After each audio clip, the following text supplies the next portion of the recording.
High भन त यहाँ सानो भन न what are you doing crafting nice उसको चाहिँ यहाँ बन्दैछ भोलि चाहिँ स्कुल लाग्छ सामर्थ्य आनी थापा पनि लेख्नुपर्छ यहाँ लेखेर टाल्नुपर्छ यहाँ त एन्ड यु आर हेल्पिङ नानी right helping to do what make what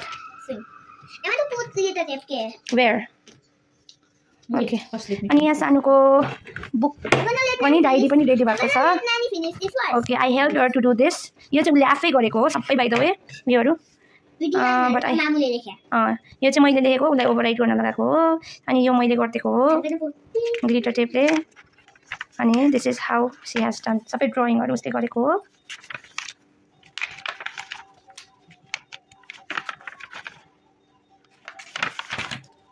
यो मैले गरिदिएको border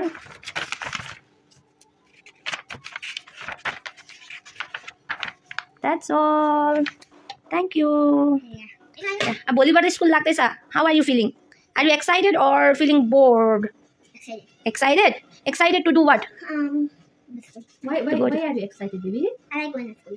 You like going to school? Why do you like going to school? Can you say what is the best? Yeah, what is the best thing that you like at school? Doing homework. Doing homework? Oh my goodness. I like doing homework. Oh wow. Why do you like doing homework? Because it's my favorite part. Oh. Okay, tell me one thing. Do you like doing your homework like do you like these kind of homeworks or do you like the ones that you have to do in your notebook? I like. Do you like creative homeworks like this or you like doing your homeworks in your notebook? I'm gonna think. Okay. Okay, I'll give you time to think. Which homework do you like? 2. 2 means what? Craft like homework. Craft homeworks or writing in notebooks. What do you like? I like doing that and that. These kind of homeworks. Craft no, I type said of. that, this and this. Oh, you like homeworks like this? And like this also. Okay, what about writing in notebook? Yeah. Writing 1 page handwriting in notebook? Will you write now? Yeah. 1 page हो handwriting गर्ने हो? गर्ने हो कि नै? होइन अब यसमा चाहिँ सामर्थ्यले फिनिसिङ टच दिनु आँटेको छ विकास होला नानीले चिउचिउ भइसक्यो होला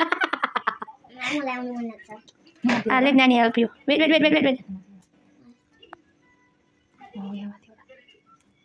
What is it? Wait, let Nanny help you. Do you know how to put it like that? सक्नु चाहिँ सकेको थिएन रहेछ नि त हैन अनि कसको आइडिया रे यो चाहिँ सामर्थ्य ठुलो मान्छेलाई चाहिँ प्रोजेक्ट वर्क पनि के भन्नु नि सानो मान्छे पनि इन्भल्भ भइहाल्छ यसरी हैन हो सानो हो कसको प्रोजेक्ट वर्क हो यो कसको असाइनमेन्ट वाउ यो त अति नै राम्रो आइडिया निकालेछौ त हौ तिमीले कहाँ देखेको थियौ हो यस्तो ब्लक बीमा ओ अब्जर्भेसन स्किल एकदम राम्रो छ सामर्थ्यको है ब्लक बीमा त्यो दिन तपाईहरुले स्विङमा काम गरेको देखेको थियौ आइडियाज भनेको यतिकै आउट अफ द ब्लू आउने होइन कि कहिले पनि जे पनि हामीले देखेको हुनुपर्छ हैन देखेको हुनुपर्छ एक्सपिरियन्स गरेको हुनुपर्छ अनि त्यसरी हजुर